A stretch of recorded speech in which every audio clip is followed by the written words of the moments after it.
I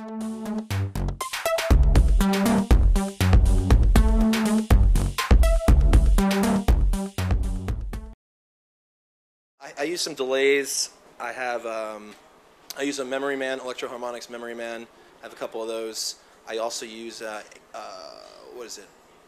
Liquid Sound H2O Echo and Chorus pedal. I have a Line 6, one of those delay mod pedals. I go through those a lot. Thanks, Line 6. They break all the time. They're not really. Although Electro-Harmonix I break too, but they're really good about fixing them. I use all Electro-Harmonix. I also use a Holy Grail for reverb. I use an MXR Phase 90 for phase. I have an Octave Fuzz pedal that's also made by the same company, I believe. I also use Z.Vex. This is one of my favorite pedals. Z.Vex Super-Duper. It's 2 boosts in one, and it's got a master switch on the second one. So the first boost is just gain, and the second boost you have a master, so you can turn the gain all the way up and the master down, and it's just breaking up. It sounds like your amp exploded. Are there any tracks you use that on? Yeah, I use it on every song. Oh. Every single song. It's a really nice slayer. Start with clean, and then a little clean boost, a little dirtier boost, and then I use a tube screamer for the really gritty, dirty leads and stuff. And I also use a Crybaby wah pedal and a volume pedal, and you know, it's always growing. I'm really interested in Pigtronics. Pigtronics people, if you're watching this, I got love for you. I want to know about your mothership pedal. What's the mothership about? I know it's coming soon, but I want to know. Why is it a mothership? It's neither. They make some futuristic pedals. I'm interested in the attack sustain. I want to get my hands on a attack sustain pedal.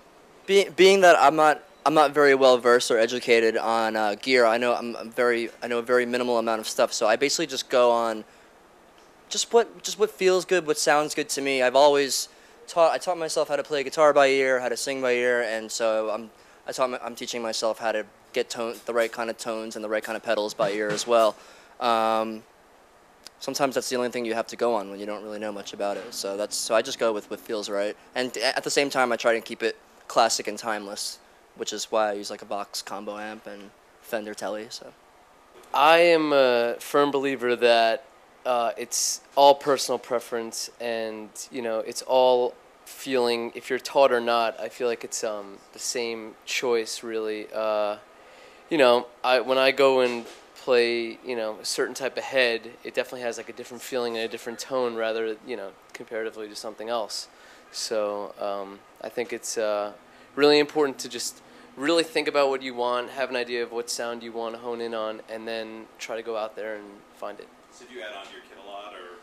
No, I've been playing like the same setup forever. Really, I used to play. I have just a ride and then a crash and then my hi-hats. But I used to play with another crash over here. But then I took that down because I don't really like reaching too much.